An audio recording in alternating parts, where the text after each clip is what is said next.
Buletin Didik 11 Mei bersama saya Zaiti Zubir. Sebagai satu-satunya sekolah di Perlis yang mengusahakan projek ternakan ayam kampung organik, Sekolah Menengah Kebangsaan Datuk Jaafar Hassan di Bukit Keteri mengangkat projek itu sebagai program transisi kerjaya. Ia juga merupakan persediaan kepada murid berkeperluan pendidikan khas MBPK untuk menempuh alam baru selepas tamat persekolahan. 3 MBPK yang terlibat adalah Saiful Akmal Hashim, Syahira Fatihah Muhammad Saiful dan Muhammad Syamil Ishak. Masing-masing kini di tahun terakhir persekolahan. Melalui program itu, pelajar dibekalkan dengan ilmu kemahiran hidup menerusi penternakan dan pertanian serta menggilap nilai keusahawanan dalam diri. Program transisi ini untuk membiasakan mereka pada kerjaya harian. Bermaksud selain daripada memelihara ayam, pelajar-pelajar tersebut saya dah bawa mereka contohnya mesin rumput di rumah-rumah. Tujuannya untuk membiasa mereka keadaan kerjaya yang sebenarnya.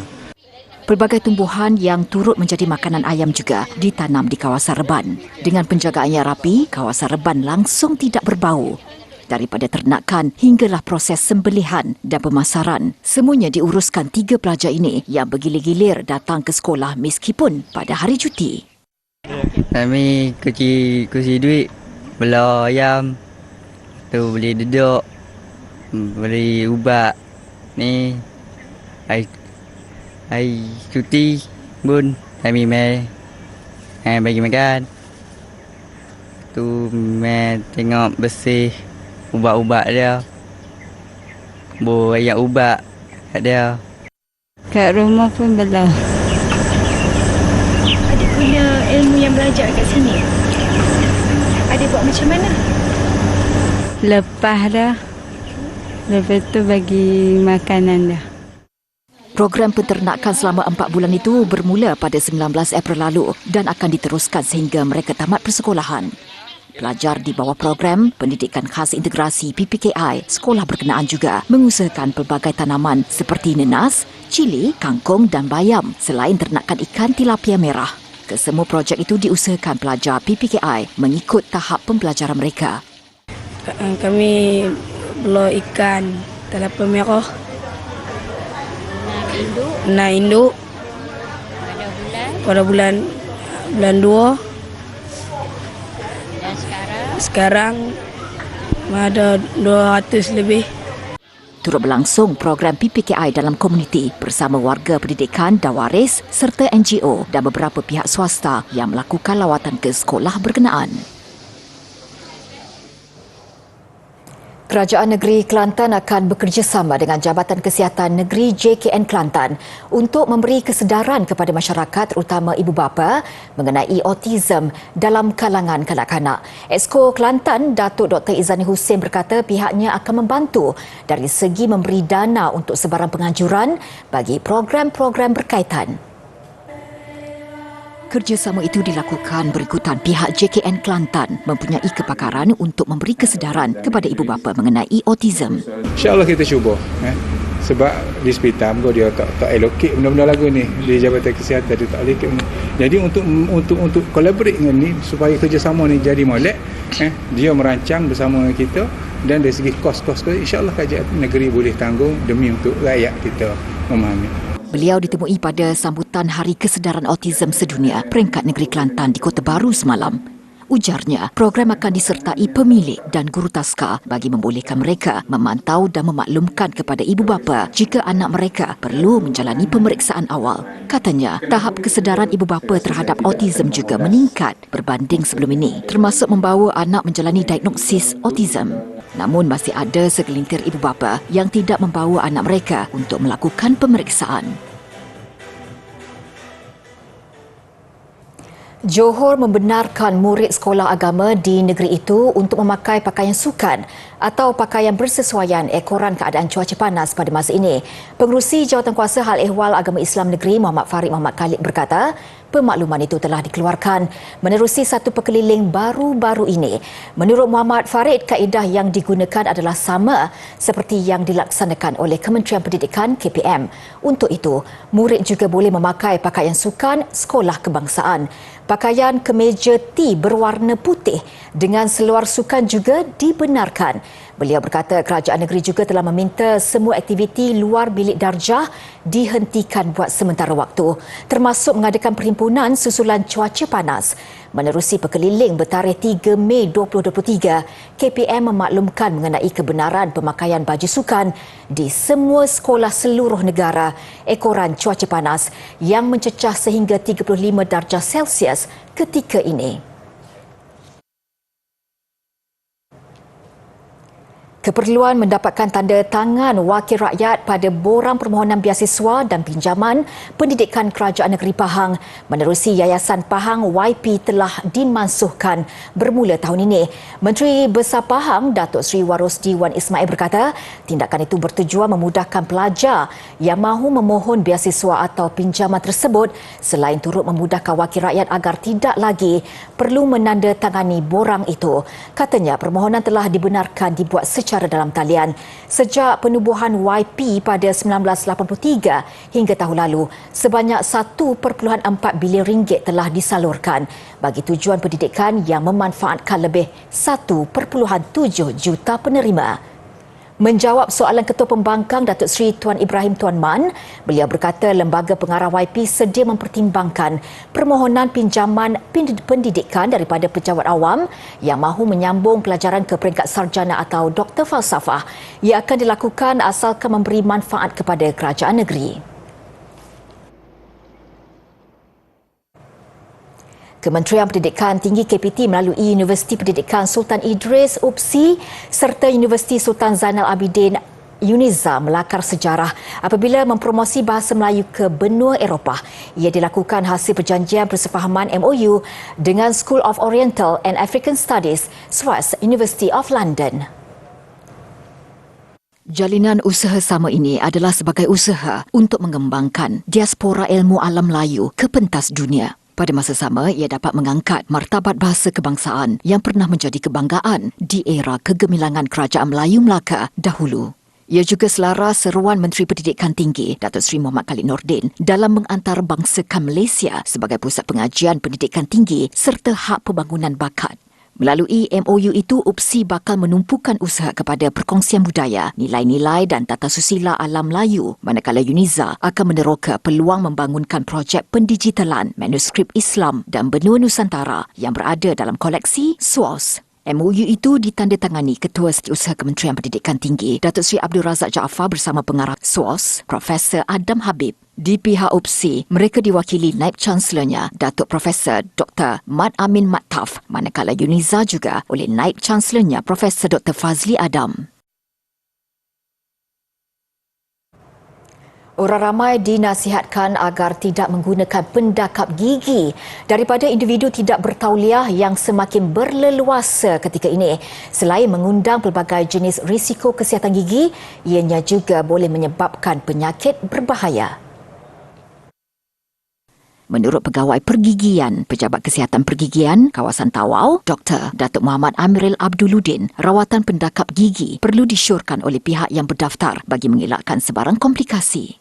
Nak nasihatkan the caregivers, especially the ibu bapa, guru-guru and all the remaja lah untuk avoid fake braces and fake dentist. Kita tidak mau menerima sebab the consequences untuk dapatkan rawatan daripada fake braces and fake dentist ni can do harm to our patient actually. Boleh menyebabkan risiko yang teruk lah kepada patient. So avoid, I urge di masyarakat supaya avoid this kind of fake dentist and fake braces.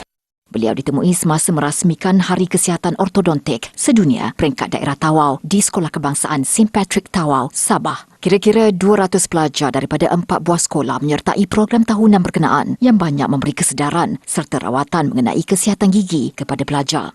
Ucapkan terima kasih kepada doktor gigi yang ceramahkan kami di sekolah. Saya mendapat banyak pelajaran baru dengan diceramahkan tadi oleh dokter. Terima kasih kepada dokter yang telah pun memeriksa kesihatan gigi kami. Hasil daripada program hari ini saya dapat banyak pelajaran pasal gigi. Terima kasih kepada pihak kesehatan kerana sudah memeriksa gigi saya. Dalam pada itu, program seperti ini turut diharap dapat dilaksanakan dari masa ke semasa supaya ia memberi manfaat jangka masa panjang buat pelajar.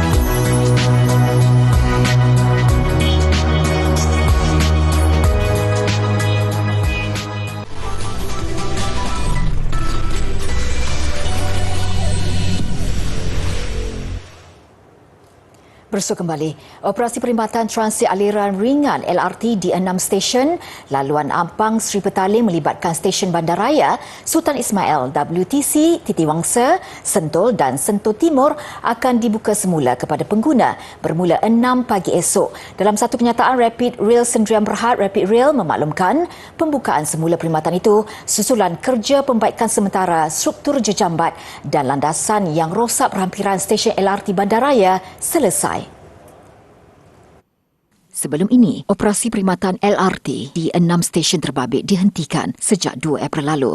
Ia susulan tren terbabit tidak dapat lagi memenuhi kriteria pengoperasian dan terpaksa dikeluarkan daripada perkhidmatan atas faktor keselamatan. Keadaan berpunca akibat kerosakan pada struktur dan landasan berhampiran stesen LRT Bandaraya hingga menyebabkan tren tidak dapat kembali ke depo LRT di Ampang untuk kerja-kerja penyelenggaraan sejak 27 Januari lalu. Kerja-kerja pembaikan menyeluruh struktur landasan dijangka siap sepenuhnya pertengahan Oktober depan. Bagi melancarkan perjalanan penumpang, Rapid Rail akan mengaktifkan semula perkhidmatan bas perantara percuma bas LRT 10 yang akan menghubungkan stesen LRT Masjid Jamek dan stesen LRT Bandaraya. 17 kawasan di 5 negeri merekodkan cuaca panas tahap 1 iaitu keadaan berjaga-jaga kerana mencapai suhu harian antara 35 hingga 37 darjah Celsius melebihi 3 hari berturut-turut. Mengikut laman web Jabatan Meteorologi Malaysia, setakat jam 4.45 petang tadi, Perak mempunyai 6 kawasan mencatat bacaan lebih 35 darjah Celsius. Kawasan berkenaan ialah Manjung, Batang Padang, Kinta, Selamat, Matang dan Larut.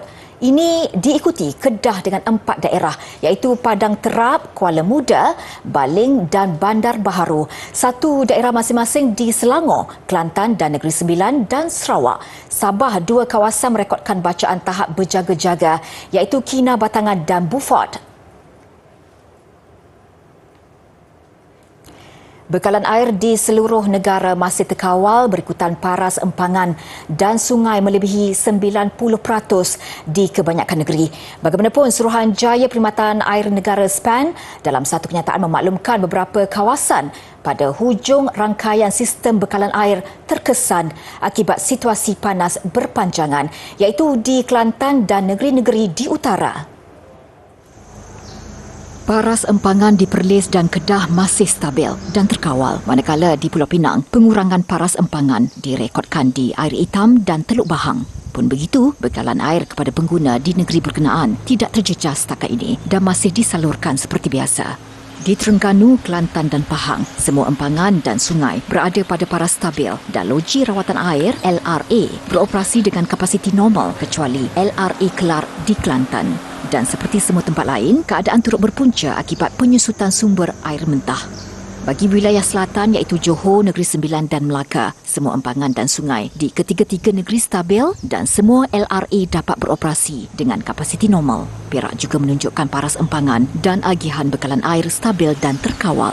SPAN menasihatkan orang ramai terus menggunakan air secara berhemah bagi mengelakkan pembaziran dan secara tidak langsung dapat menjamin bekalan berterusan di premis masing-masing.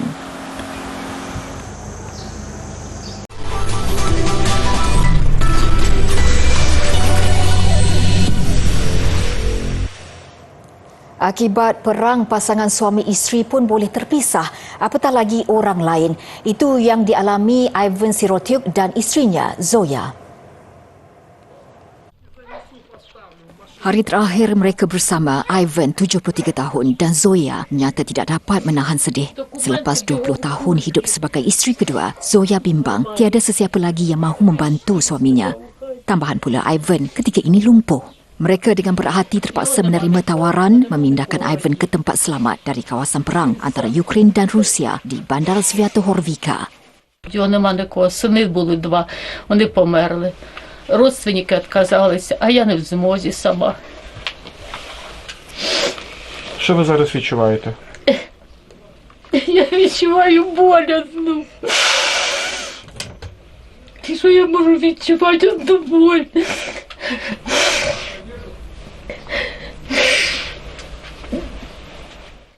Sebaik dinaikkan ke dalam kenderaan, kedua-dua mereka sekali lagi tidak dapat menahan sedih. Все добре. Спасибо тебе. Не споминай мене поганим словом. Pada hari sama, pasukan sukarelawan turut memindahkan Lyudmila Shalai, 83 tahun dan anak perempuannya Yulia Zaiseva dari bandar Kostiantynivka. Kedudukan lebih bahaya kerana Kostiantynivka hanya terletak sekitar 15 km dari barisan hadapan wilayah Donetsk. Zaiseva mendakwa setiap hari mereka merasai kesan perang itu. Ketika ini, beliau cuma bergantung kepada takdir bila kawasan mereka akan turut dibedil. Kalung Swan Lake Suite yang dipakai Puteri Diana pada kali terakhir penampilan beliau di khalayak ramai akan dilelong. Majlis lelongan akan diadakan di New York pada 27 Jun ini. Kalungan ini disifatkan sebagai amat berharga apabila mendiang Puteri Diana memakainya pada penampilan terakhir beliau di Royal Albert Hall, London pada Jun 1997.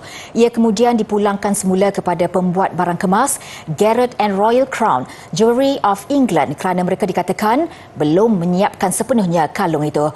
Tambahan pula, ianya hanya dibuat untuk Puteri Diana ke Royal Albert Hall. Majlis lelongan akan dibuat oleh Rumah Lelong Guernsey. Ia dijangka dijual antara 5 hingga 15 juta dolar Amerika atau 22.27 juta ringgit hingga 66.82 juta ringgit.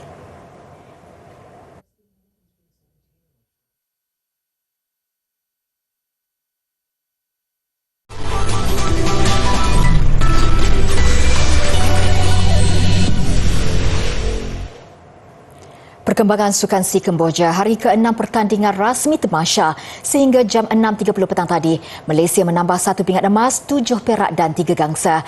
Malaysia kini menduduki tangga ke-7 manakala 3 tempat teratas menyaksikan saingan Vietnam, Thailand dan tuan rumah Kemboja. Pingat emas yang membuka tirai kontingen negara hari ini pastinya istimewa. Emas ke-22 dari sukan terjun. Sukan terjun berakhir siang tadi dengan Malaysia sekali lagi mengesahkan status sebagai kuasa besar di rantau Asia Tenggara apabila menyapu bersih semua 4 pingat emas yang dipertandingkan. Malaysia meraih pingat emas keempat sukan terjun menerusi acara 10 meter platform individu di Pusat Akuatik Morodok Peko. Ia disumbangkan Enrique Makatni, anak Harold yang mengumpul 442.95 mata keseluruhan. Dia mengatasi seorang lagi penerjun negara, Bertrand Roddick, anak Liz, yang merangkul pingat perak selepas mencatat 384 mata. Wakil Singapura Max Lee Shen On meraih gangsa dengan mata 362.8 mata. Next level saya akan buat try untuk dapatkan pingat dekat World Champ. Yes. Dekat World Champ dengan Asian Games kita orang ada 2 event. So sinkro dengan individual. Sama juga dengan event 10 meter. So dekat situ kita orang akan buat yang terbaik lah. Paling membanggakan, ini adalah kejayaan hat-trick kamp terjun negara menyapu bersih semua pingat yang dipertandingkan sejak di Sukan Si Filipina pada tahun 2019. Pada Sukan Si di Hanoi ke-31 tahun lalu, Malaysia membolot ke semua 8 pingat emas yang dipertandingkan. Dalam pada itu, kekecewaan berganda dialami skuad pimpong lelaki dan wanita. Berjaya mara ke perlawanan akhir, kedua-dua pasukan negara bagaimanapun akur membawa pulang pingat perak. Di Dewan Stadium Nasional Morodok Peko, skuad wanita terlepas peluang untuk mencipta sejarah. Mereka gagal menjinakkan juara bertahan Thailand kalah 0-3 dalam format Best of 5. Karen Lim tewas straight set 5-11, 9-11 dan 9-11 kepada Sutasini Sawetabud dalam aksi pertama. Pertarungan sengit berlangsung pada game kedua. Pemain negara Alice Changlisian tewas 2-3 kepada Orawan Paranang untuk Thailand mendahului 2-0. Jenipa Sawetabud mengesahkan pingat emas kontingen Gajah Perang itu selepas mengalahkan perseorangan ketiga negara Chang Alice 2-11, 8-11 dan 7-11. Nasib sama dialami skuad lelaki yang beraksi pada penentuan pingat emas menentang Singapura pada sebelah petang. Clarence Zichiji menyumbang mata pertama skuad Singa apabila mudah mengatasi Leong Chi Feng. Meskipun cuba memberi tentangan, Chong Javen yang tampil pada perseorangan kedua tewas kepada Yong Isaac Kwek dalam pertarungan 3 set. Pingat emas sah milik Singapura apabila Ching Feng yang turun pada aksi ketiga tewas kepada Kong Yu Eng Pang. Terlepas 2 pingat emas acara berpasukan, skuad negara akan menumpukan perhatian kepada 5 lagi pingat emas. Antaranya menerusi beregu lelaki dan wanita serta berpasukan campuran. Beberapa aksi yang berlangsung semalam turut membabitkan atlet negara. Pasukan hoki lelaki memulakan kempen dengan kemenangan ke atas Kemboja. Membuka jaringan seawal minit keempat menerusi gol Padang Muhammad Najib Abu Hassan. Pukulan penalti pada minit ke-19 membolehkan Muhammad Amirul Hamizan Azhar menggandakan kelebihan. Sejurus kemudian, Muhammad Danish Aiman Khairil Anwar menjadikan kedudukan 3-0. Pemain remaja negara menyumbat 3 lagi gol berbaki 15 minit perlawanan. Hasil pukulan sudut penalti Alfarico Lance Liao Jr. minit ke-45 dan Muhammad Adam Ashraf Muhammad Johari minit ke-60. Gol Padang Syahmi Irfan Suhaimi minit ke-55 melengkapkan kemenangan 6-0 Malaysia. Sementara itu di Stadium Nasional Morodok Teko, kuartet 4x100 meter wanita mencipta rekod baru kebangsaan dengan meraih pingat gangsa. Dibarisi Azri Nabila Alias, Zaidatul Husnian Zulkifli, Nur Afrina Batrisha Muhammad Rizal dan Nur Aisyah Rofina Aling, mereka melakar kepantasan 44.58 saat. Ia memadam rekod 45.18 saat yang dilakukan pada kejohanan track dan padang Asia di India pada 2017. Pingat emas milik Thailand yang merekodkan masa 44.24 saat, manakala Vietnam pula meraih perak 44.51 saat. Kuartet 4x100 meter lelaki negara pula berkongsi pingat gangsa dengan Singapura sekaligus gagal mempertahankan pingat perak yang dimenangi di Vietnam 2021. Indonesia menjadi juara acara dengan catatan 39.11 saat. Thailand di tempat kedua dengan 39.13 saat. Acara lompat galah Nur Sarah Adi terlepas peluang untuk pertahankan pingat emas. Dia akur meraih pingat perak biarpun berkongsi catatan 4.05 meter dengan wakil Thailand Konticha Kabut. Tuah memihak Konticha yang berjaya meraih catatan berkenaan pada lompatan pertama, manakala Nur Sarah hanya melepasi ketinggian itu pada lompatan ketiga. Begitupun Nur Sarah tetap berpuas hati berjaya memperbaiki catatan peribadi 4.00 meter yang dilakukan pada Sukan SEA Vietnam 2021. Pertandingan membina arca daripada pasir di Pantai Iskandariah, Mesir mengakhiri Buletin Didik. Saya Zaiti Zubir, salam hormat.